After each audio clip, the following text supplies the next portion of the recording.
Aujourd'hui, on s'attaque à un sujet aussi brûlant qu'explosif. Un événement qui pourrait bien redessiner la carte du pouvoir mondial. Le 15 août 2025, Vladimir Poutine pose les pieds en Alaska pour un sommet historique.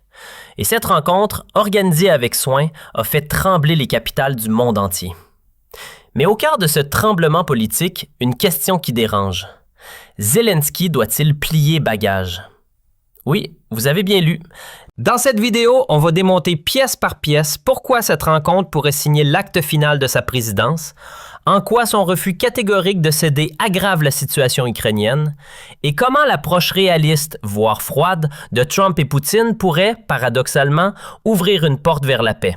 Installez-vous bien. Aujourd'hui, on s'attaque à un sujet aussi brûlant qu'explosif. Un événement qui pourrait bien redessiner la carte du pouvoir mondial. Le 15 août 2025, Vladimir Poutine pose les pieds en Alaska pour un sommet historique. Et cette rencontre, organisée avec soin, a fait trembler les capitales du monde entier. Mais au cœur de ce tremblement politique, une question qui dérange. Zelensky doit-il plier bagage? Oui, vous avez bien lu. Dans cette vidéo, on va démonter pièce par pièce pourquoi cette rencontre pourrait signer l'acte final de sa présidence, en quoi son refus catégorique de céder aggrave la situation ukrainienne, et comment l'approche réaliste, voire froide, de Trump et Poutine pourrait, paradoxalement, ouvrir une porte vers la paix. Installez-vous bien, pensez à vous abonner si ce n'est pas déjà fait, et activez la cloche pour ne rien rater de ce décryptage essentiel. Pour comprendre ce qui se joue, il faut d'abord planter le décor. Le 15 août 2025, Donald Trump, fraîchement revenu aux commandes à Washington, reçoit Vladimir Poutine à Anchorage, en Alaska. Un lieu loin d'être choisi au hasard. Ce territoire, autrefois russe avant d'être vendu aux États-Unis au 19e siècle, incarne un lien historique entre les deux géants. Mais ce sommet dépasse largement la symbolique. C'est un message politique limpide. Trump et Poutine entendent reprendre la main sur un conflit ukrainien qui s'enlise, et un détail frappe immédiatement. Zelensky n'a pas été convié. Impossible de faire plus clair. D'après des médias reconnus comme Le Figaro, les échanges ont balayé large. Ukraine, équilibre mondial, stabilité stratégique, jusqu'aux accords sur l'arsenal nucléaire. Pourtant, derrière ces dossiers, un objectif domine, mettre fin à une guerre qui a déjà trop endeuillé. Trump, fidèle à son tempérament, affirme qu'il lui suffit de 2 minutes pour savoir si un accord est jouable. De l'arrogance? Peut-être, mais surtout la marque d'un homme qui se voit comme un faiseur de deals, obsédé par les résultats concrets plutôt que par les grands discours idéologiques. Face à lui, Poutine avance ses pions avec assurance. Environ 1/5 du territoire ukrainien est sous contrôle russe, et les percées récentes, parfois des dizaines de kilomètres carrés gagnés en une seule journée, prouvent que Moscou ne compte pas reculer. Et Zelensky, pendant ce temps-là, il sillonne les capitales européennes, s'arrête à Londres, rencontre Keir Starmer et plaide pour que Kiev soit pleinement associé aux discussions. Sa position reste inchangée.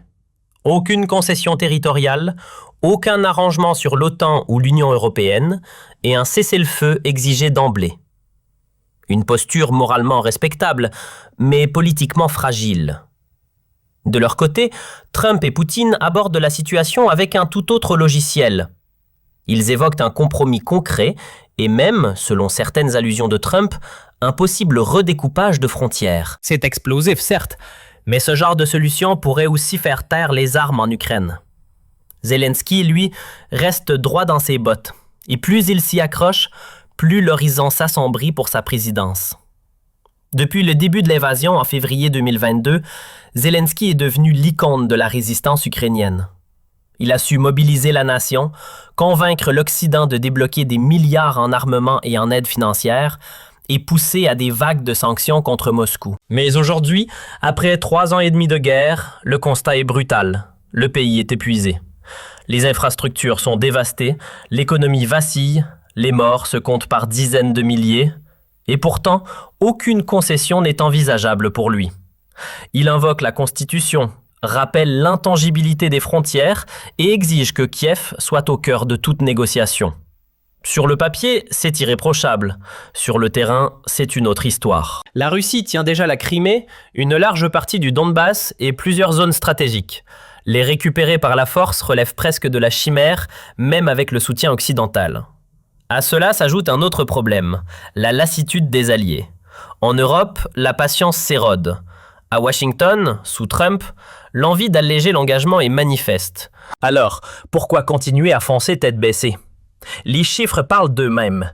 En 2025, près de 60% du budget ukrainien repose sur l'aide extérieure. Quant aux contre-offensives, aussi héroïques soient-elles, elles n'ont pas inversé le cours de la guerre. Pendant ce temps, Moscou encaisse les sanctions mais tient bon. Son économie reste fonctionnelle et son appareil militaire poursuit sa progression. Zelensky parie toujours sur une OTAN inébranlable, mais ce pari devient risqué avec Trump aux commandes. Il n'a jamais caché son mépris pour l'alliance qu'il juge dépassée. Ce qu'il veut, ce sont des victoires rapides, pas un conflit interminable. Du côté du Kremlin, les choses sont dites sans détour. Moscou n'ouvrira aucune discussion sans gain territorial à la clé. Et face à cette ligne dure, le silence obstiné de Zelensky le pousse dans un coin. S'ajoute à cela un facteur qu'il ne peut ignorer. La lassitude qui gagne peu à peu la population ukrainienne. Les enquêtes d'opinion révèlent un ras-le-bol croissant. Ce que veulent les citoyens? La fin des bombes, pas une guerre interminable. Et si les rues de Kiev ne débordent pas encore, les premières protestations commencent à poindre. Le président ukrainien conserve une forte cote de popularité, certes, mais l'enthousiasme n'est plus aveugle. De plus en plus de voix s'élèvent, se demandant si l'intransigeance de leur chef d'État vaut encore les sacrifices humains. Pendant ce temps, Trump et Poutine jouent la carte de l'usure. Leur entrevue en Alaska sonne comme une offre, imparfaite certes, mais une offre tout de même. Et si Zelensky continue à tout rejeter en bloc, il risque de finir seul contre tous, isolé à l'international, et peut-être bientôt chez lui aussi. Entrons maintenant dans le vif du sujet, ce qui a réellement été discuté à Anchorage. D'après des fuites relayées par des médias comme Reuters, les deux hommes forts auraient posé les bases d'un plan en 3 temps. Premièrement, un cessez-le-feu immédiat. Deuxièmement, désarmement partiel des zones disputées. Et enfin, troisième point explosif, organiser un référendum local dans les territoires occupés pour déterminer leur avenir. Cette méthode, aussi polémique soit-elle, repose sur une lecture froide mais lucide de la réalité. La Russie conserverait la Crimée et une portion du Donbass en échange d'une Ukraine neutre, hors de l'OTAN. Pour Trump, c'est une triple victoire. Il éteint un conflit, fait des économies et renforce son image d'homme providentiel capable d'éteindre les incendies diplomatiques. Pour Poutine, ce plan représente bien plus qu'un accord. C'est la validation de ses conquêtes, la légitimation d'un pari risqué et surtout une porte de sortie élégante d'un conflit ruineux. En face, Zelensky ne veut rien entendre. Il rejette la proposition en bloc, brandit le mot « trahison », fustige les alliés occidentaux pour leur supposée mollesse et redouble d'exigences en matière d'armement et de sanctions. Mais à force de camper sur ses positions, il se retrouve dangereusement isolé. Et Trump, lui, n'a pas la patience des diplomates de carrière. Il l'a dit sans détour sur Fox News, il ne supporte pas qu'on mette des bâtons dans les roues de ses deals.